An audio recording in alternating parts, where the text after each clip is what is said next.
questions for Coach? You guys made it through ramp-up period healthy, or are there any injuries you guys had working on? Just a couple of guys nicked up here and there, but nothing serious, nothing that's going to leave anybody unavailable for the weekend or unavailable for the year, certainly. So we're doing pretty good there. Had, like I said, a couple of little soft tissue injuries, but no, we're good to go. Walsh is going to go this weekend, and what's kind of the order look like for you? Yeah, so we'll go McConaughey, then Horn, then Walsh, then Brockett in that order. With Walsh specifically, I mean, how much has he benefited from just not having to hit and work on that part of the game, I guess? I think it's helped him. I think just him staying here this summer, I think he's transformed his body a little bit. He's stronger in some different areas that are more suitable for pitchers.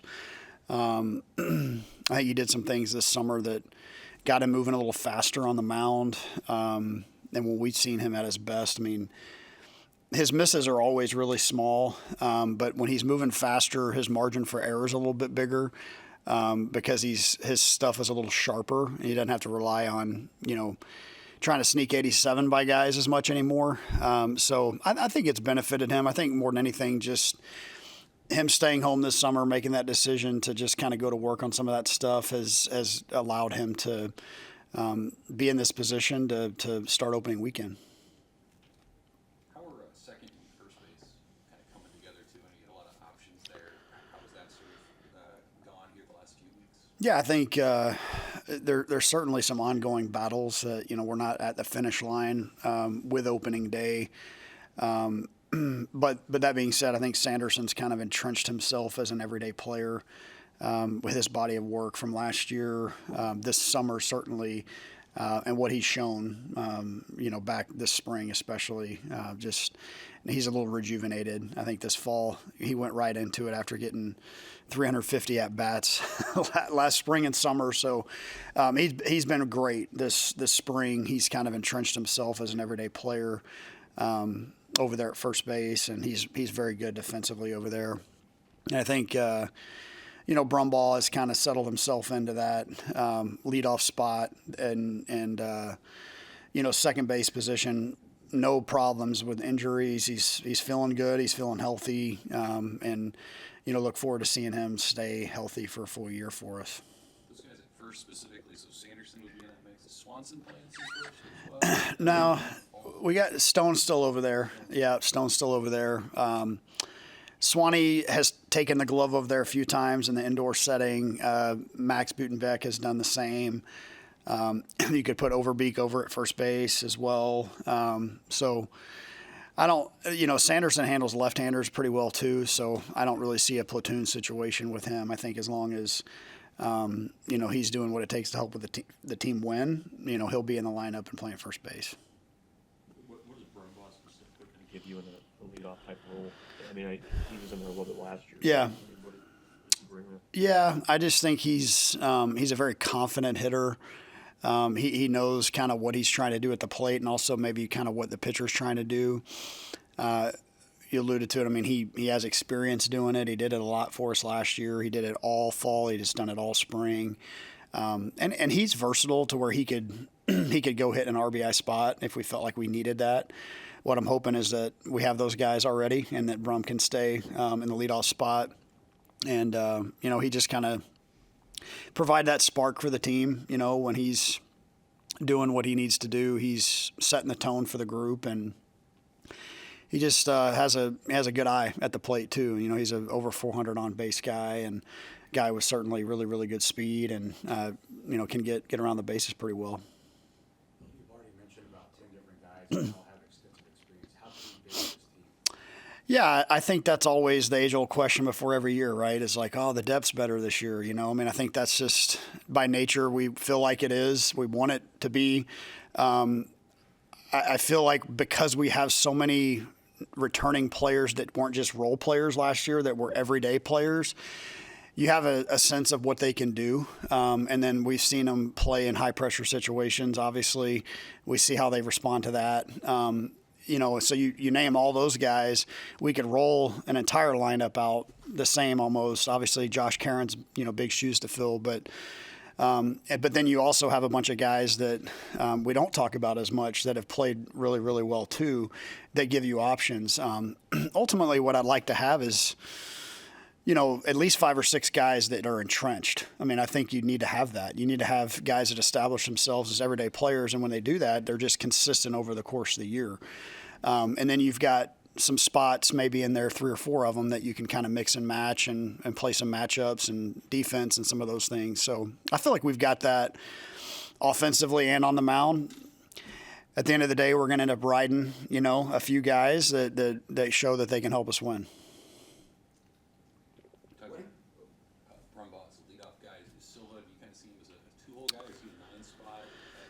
I think Silva could do. I think those guys kind of fit in that bucket, the 1, 2, 7, 8, 9 crew. We've got a few guys that kind of fit in that mold. I think Silva, when he's in there, can turn the lineup over at the bottom as a kind of a second leadoff hitter. When he's really rolling, like he was at the beginning of the year last year, he's a spark at the top of the lineup. So I think it's just, those guys all kind of fit in a similar bucket, just that high on-base contact oriented base stealing crew. I think Brum, Bolin, him, they all kind of fit. Silva all fit in that mold. Where have you seen Ty Horn's biggest improvement this offseason? I would say just his maturity, I guess. And again, that we need that to show up this weekend, right? I mean, we need that to show up, and I think at times he kind of fell in love with his fastball and, tried to blow it by people and would be chasing the count and then have to use the middle of the plate. And, guys can hit a fastball that start, at this level. So just maturity from learning from that, from last year, from this fall, navigating against our lineup. Understanding he's got to change speeds. He's got to lead with the breaking ball landed. He's got to throw the changeups and fastball counts, and trusting his stuff and trusting everybody around him that he doesn't have to go do it all on his own. I think he, again, that's kind of human nature for a freshman. You want to prove yourself, but he would get himself in trouble if he were to continue to do that. If what we've seen from him is just a maturity level of, hey, I know what I have to do to pitch and what I have to do to start, and now can you do it each week? And so those are the things. We've seen him mature a lot. He's more physically strong, and obviously he's been through a year and a half of it now, and he's ridden the highs and lows. He's had a lot of confidence, and he's lost his confidence. He's gained it back, and now just trying to stay even keeled.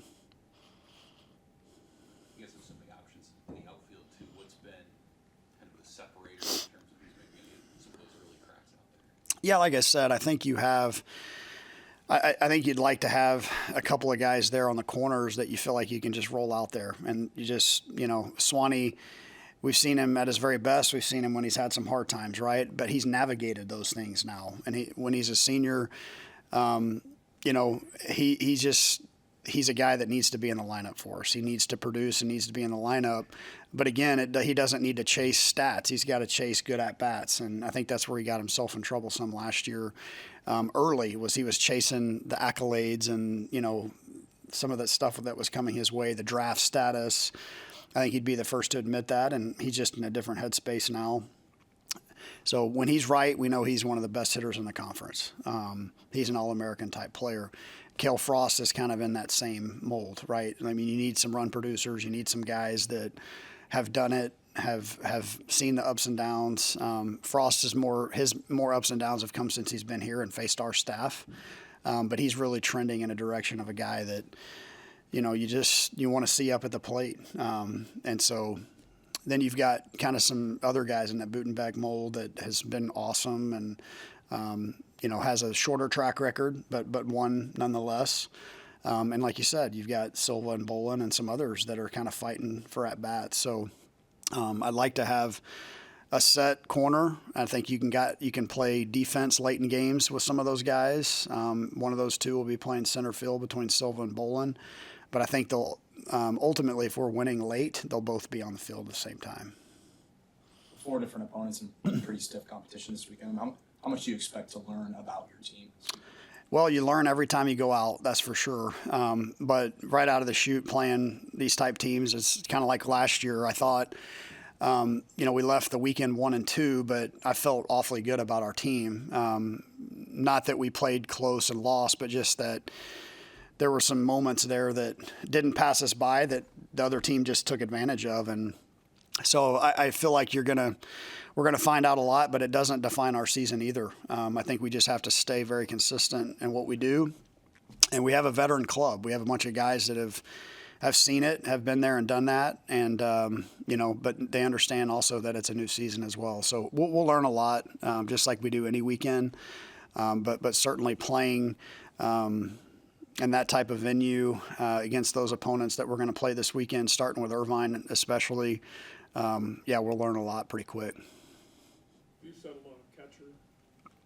Yeah, Haligzo will be our go-to guy back there. I anticipate him kind of being the mainstay behind the plate, and I feel like we've got a couple of guys, and Jeske and Cymbalista behind him in particular that could fill in if need be, that maybe bring something a little bit different. But Hogan just he's already caught really good arms where he was at Creighton, and he's handled our staff well, and I think with the bat, he's just going to keep the line moving for us. So I would expect him to be in there more often than not.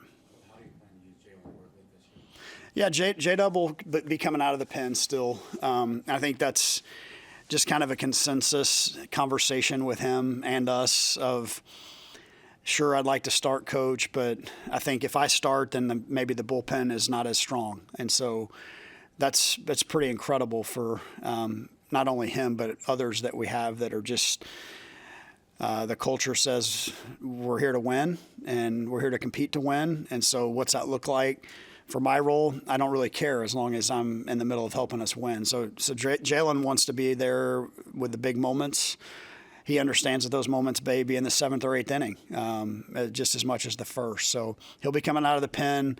He'll have his cleats on every day. I think he went to work this offseason to make sure that he can take the ball and be close to his best as many times as possible over the course of a week. And that's where we kind of, last year, again, him just kind of learning, navigating through it. Second time in the week, his stuff was a little down. So we're just going to try to keep him consistent this year. What's the hardest part of coaching when you have such a veteran team coming in?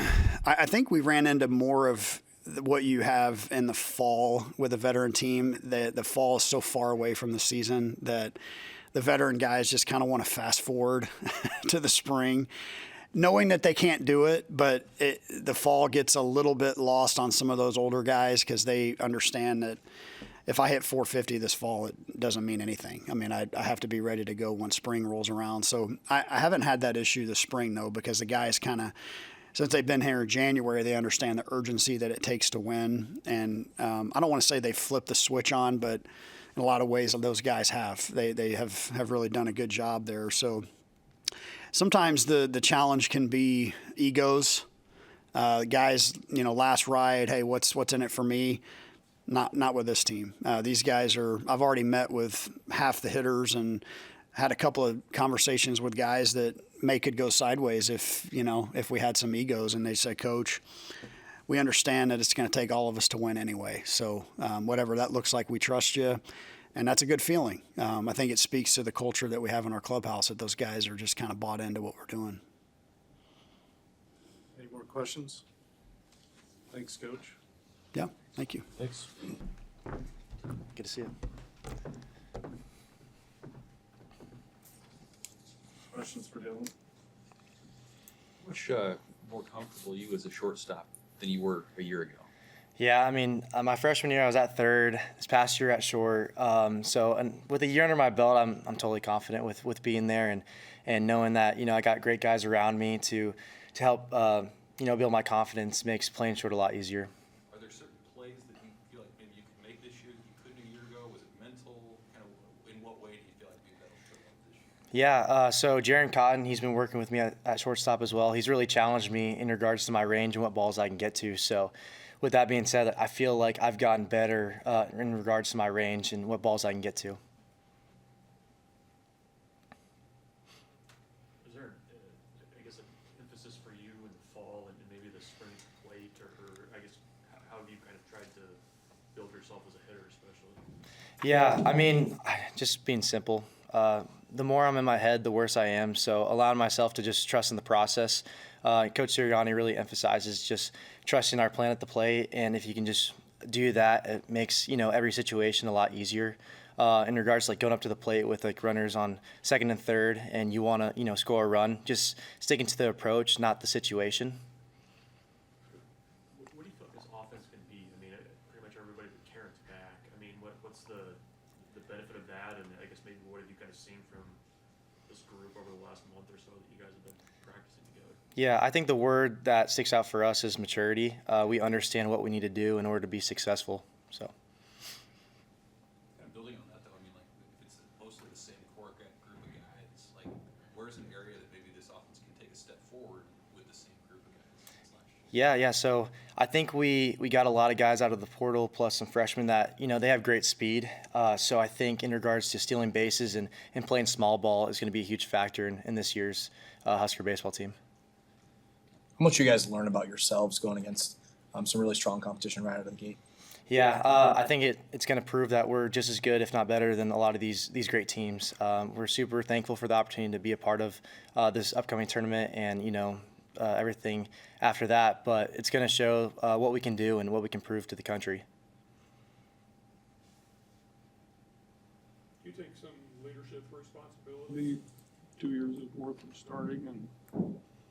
Yeah, I'd say 2 years under my belt. I'm a junior now. I got guys like Bryce Matthews that played before me that taught me to be a great leader. Same with like Josh Karen, stepping up in positions where you need a guy to be outspoken. I feel like those guys have displayed what it takes and what it's like being a leader for a team like this. Dylan, with all the experience you got, does, in a way, feel like last year's team all over again? Yeah, like I said earlier, like it's just maturity. Like we have I think it was like 65% of our at bats are returned. Like that's unbelievable. So it's honestly a blessing to have this many guys back, ready to win and play some baseball games this year. So it's gonna be a great team. So is it fair to say you guys still feel Some of the momentum from last year, winning the Big Ten tournament and then going to the NCAA regionals. Yeah, right. That was great. I think we can only build off that, knowing that we can get even farther this year. What's the tougher transition you begin a season like this? Maybe you've been practicing inside the last week or two. Is it as a fielder and get used to that outdoors, or is it as a hitter? I feel like it's a good mix of both. We've been blessed this early spring to get outside quite a bit, which has been very nice. But I think it's just facing new competition. I mean, this fall we never got an opportunity to play another team, so seeing a team in a different color, different players, that's going to be super nice and rewarding for us based on all the work we've put into our practices each day and every day. Dealing with the amount of returners for some of the new guys, I would assume that could maybe be a little bit intimidating, trying to find their place and feel out how they're going to fit in. What have you guys done to welcome in some of the new players that are going to be on the field with you? Yeah, I mean, not so much like I feel like Coach Bull has done a great job at letting everyone know everyone's going to have a role on this team. It's a very long season, so whether you're not playing game one or you're not playing game like the last game of the year, but it just everyone's going to have an appearance in the lineup, whether it's pinch hit, pinch running, get in, get a bunt down, anything. It takes a whole team to win, so each and every guy is going to have an impact on this team. Thanks, Dylan. Thank you, guys. Appreciate it.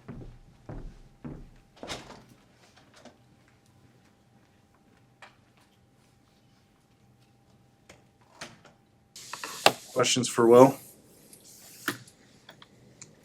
What's that mean for you to get the chance in the opening weekend to be a starter? Yeah, it's great. We have a lot of good pitchers this year, so being one of the top pitchers is just a really good accomplishment, and hopefully just set a good example for the other pitchers that are going out there. Just show them how to pitch and be a good example for them. Are you a different pitcher or better pitcher than a year ago? Yeah, so I mean, at the end of last year, I decided to put the bat down and really just focus on pitching. So in that time, I just did some more like pitcher-specific training, really worked my velocity. So developed a new breaking pitch, and so hopefully with a little more velocity and another breaking pitch, I can have a little more success. Was that a good decision, do you think, putting the bat down? Yeah, it's been a great decision. I'm really happy with how it's panned out so far. More velocity. I mean, how much harder are you throwing it now than maybe you were? Couple miles an hour, nothing crazy, but just enough to get it by a couple more hitters. Is there some clarity, I guess, though, in kind of being able to just prepare for every game as a pitcher and not have to kind of do both? I mean, how does the mental approach change for you, I guess? Yeah, I mean, being a pitcher, you kind of know your schedule pretty well, but when you mix in batting practice and defense every day, it's just kind of a lot more wear and tear on the body. And then obviously, like, hitting's hard, so you're going to have a couple of bad days that can mess with your mind a little bit. But I think it's just easier just going out once a week and knowing, like, this is my role for the team and just competing. It's kind of maybe a random question, but you were one of those guys who redshirted in 21. Not a ton of guys do that in college. What was the value of that for you then that's maybe paying off now? Yeah, I mean, being a fifth year is great, especially getting experience 5 years of college baseball with 5 different teams. Like, you just see a lot of like chemistry, how it's built, and just what it takes for like the younger guys to get up to speed. So really just being a role model for all those younger guys that won't get to experience this many years of college baseball, just really bringing them throughout the process. You guys are a veteran team. I mean, have you kind of seen the benefits of having that experience Totally. on this roster since you guys got going in late January? Yeah, I mean, it's on both sides, pitching and hitting.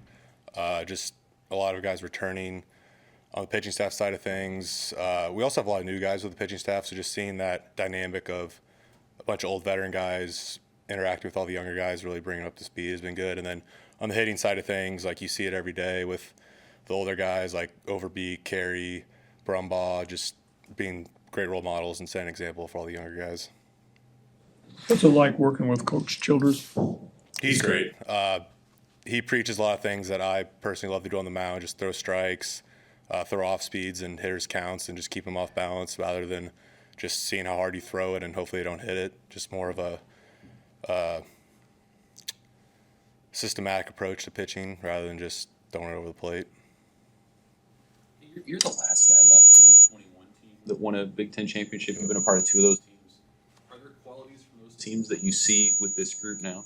Especially the 21 team, because that was a really old team. We had a bunch of fifth-year guys, and kind of full circle. It's like you're the freshman looking up to all the fifth years, and now you're the fifth year. You're like, wow, it really puts things in perspective. So, yeah, I mean, it's been great just being able to take roles that guys played for me. So in terms of leadership, that's where you see a lot of the commonalities. totally, yeah. What's the camaraderie like with all the pitching staff, Rocket, McConaughey, and you, and how's that going? Yeah, it's great. This has definitely been the most fun pitching staff I've been a part of, mainly because it's the main one I've been a part of, being just a PO now. But you add Chris Stone to that mix, and Jalen and Clark and all those other guys. Like, it's been great. Well, what about the catcher position? You guys don't have Karen back there this year. Mm-hmm. How do you feel about the guys that are going to be behind the plate? Yeah, I mean, Hogan will catch a lot of games for us. Obviously, he was at Creighton the last couple of years. He's been really good defensively, and I really like what he can do at the plate, so he'll be good back there. Which of the underclassmen pitchers have you really seen take a step this offseason?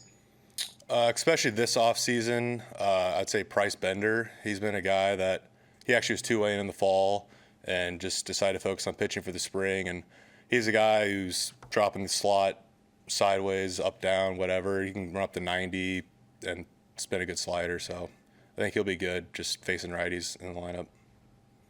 Who was the most unique pitch on the set? Whew, unique pitch. We have a freshman, Aiden Leeser, who throws a curveball that's like probably more than 12.6. It probably backs up a little on him, goes the opposite way. It's pretty crazy. Yeah. You guys ready to just play somebody else in Arizona? Totally. Yeah, we're definitely looking forward to it. Say it again? What's the feeling going into that big tournament? A lot of excitement. I mean, obviously we have been playing each other. I mean, we didn't play anyone in the fall, so really all we've got to experience is against each other, and I think it's about time that we go face somebody else. Any more questions? Thanks, Will. Yep, thank you.